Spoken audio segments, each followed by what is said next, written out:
So what? I'm Carol O'Halloran. The word today is awesome. If someone asks you, how you going, how are you? You're going to say, awesome. For the regular viewers, I know I can sound like a broken down record, but please get on your feet and join in the 5-minute fitness segment, or even do the moves in your chair. If you've been watching up till now, make today the first day to join in. Now, on the show today, we're going to take a look at how we as individuals or organisations can be more welcoming to our older LGBTI people.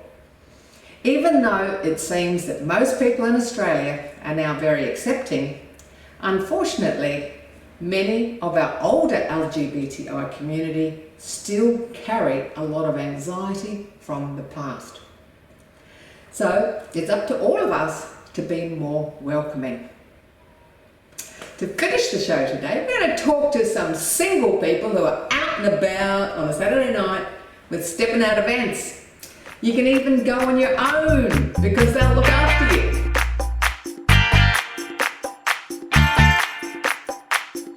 We continue our chat with Pauline Crameri and Andrew Rogers from VEL's LGBTI Aging and Aged Care. This is a Rainbow Health Australia program, an Australian research centre in sex, health and society at Trobe University. Today, we're going to discuss what you, as an individual or as an organisation, can do to support the LGBTI community. And if you are an older LGBTI person living in the community, where do you go to find resources to support you? Hi Pauline and Andrew, welcome back to the show. We had a great chat to you last time. Hi Carol, Hi, thanks Carol. for having us. Recently there's been a lot of focus on young people. Now, can you tell us the situation experience of the older LGBTI? Because they've had a completely historic different background. The history of this community and the discrimination, whether it be state sanctioned or more informal through families and so forth, really does colour the contemporary experience of older LGBTI people. You know, it was a crime, it was a mental illness, people were refused housing, they were thrown out of jobs, they were vilified in the streets, and perhaps most significantly, many people had the experience of being rejected by family.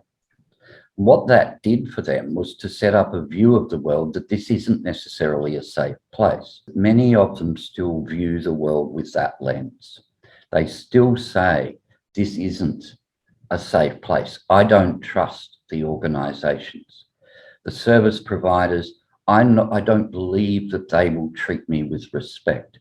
I don't believe the other participants, say in a social activities program, will treat me with respect. The life has been different. It's a life of not being accepted, of having to hide. And many people learn that and they carry it through into older age. They may not be telling the world that they are lesbian, gay, bisexual, trans and or intersex. And we certainly know from the research that many people censor their whole life experiences. So when they're accessing services, they're not telling other participants, they're not sharing who they are. And, you know, for some people that really puts a lot of strain and anxiety on them. Who knows, who doesn't know? We work with service providers. They'll say things like, well, we don't have any LGBTI clients, or there's no LGBTI people accessing our activity program or living in our residential aged care facility. And you know what? There are. It's just that they're not out to those services. It's time that everyone, service providers, activity programs, neighbourhood houses, whoever, step up and really demonstrate and send a clear message of welcome and actually undertake some actions to be LGBTI safe and inclusive. One of the things that older LGBTI, particularly older lesbian and gay and bisexual folk, if they're in a same-sex relationship, many of them are still hiding that relationship. They put a different definition on it. They don't want people to know that this is the most significant intimate relationship that they have. Oh, they're just a friend, or they're my sister or my cousin or what have you. And imagine what that is like, having to hide the true nature of your relationship. That's a real challenge for many older LGBTI people. But we should be clear too that we are now looking at two quite different cohorts of older LGBTI people. There are the people who lived through all of that, and then there are the people in the 60s and 70s who became the first activists and lived out and proud lives. They are now also aging. So rather than hiding, their fear is that they may have to, for the first time in their life, hide who they are, or they're going to be demanding of services. There are so many activities out in the community, like you said, neighbourhood houses and community centres, councils, but a lot of the LGBTI community are really hesitant about going there. So you've really just answered that question, and I can see that part of your great work is to work with those providers to make sure they're more welcoming. If we can have service providers really understand both the history and its contemporary impacts, we can ask them to take action. We can inspire them to do something, because this isn't about just learning about the LGBTI community. The big question is, what are you going to do now that you have this knowledge? And everyone has a responsibility in this. Allies are really important. So it's not only LGBTI staff, volunteers or organisations that need to do this. This is all organisations and everyone who's participating in programs and activities. You can be an ally. You can take that step to demonstrate that welcome. How does someone find an activity that is welcoming and inclusive? Where do they go to find places near them? Well, that's the $1 million question, Carol.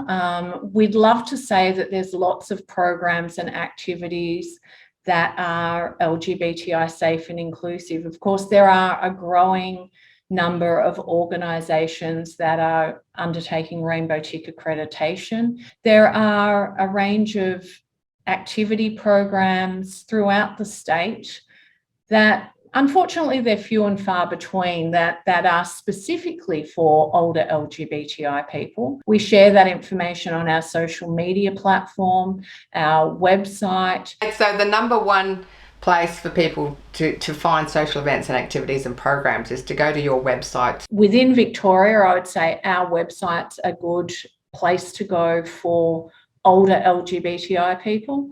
And for service providers to gain information. The Pride Centre has a wonderful bulletin board, Switchboard Victoria, Transgender Victoria, Zoe Bell Gender Centre. Each state has a specific community visitor scheme for older LGBTI people. So if there are people who are watching today who know somebody who is older, lesbian, gay, bisexual, trans and or intersex, and could benefit from having a community visitor, there's information on our website that can take you to those visitor schemes so that people don't have to be isolated and alone and disconnected from community. Yeah, so you've explained very, very well. I got a really good sense of what it's like for some of these people to be at home and afraid to go out and afraid to, let people know who they are.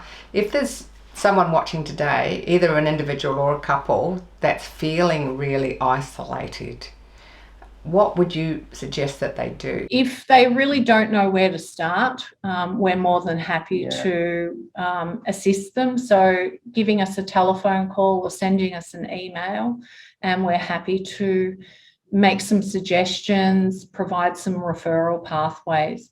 If they're requiring formal care and support, my aged care. But I think one of the important things with regard to care and support is to not fear services. There are a lot of fantastic services out there. I mentioned earlier that there's Rainbow Tick organisations. So thank you both for coming on the show, and we look forward to seeing you again to discuss some other things like the Rainbow Tick. Yeah, Fantastic. great. Thanks.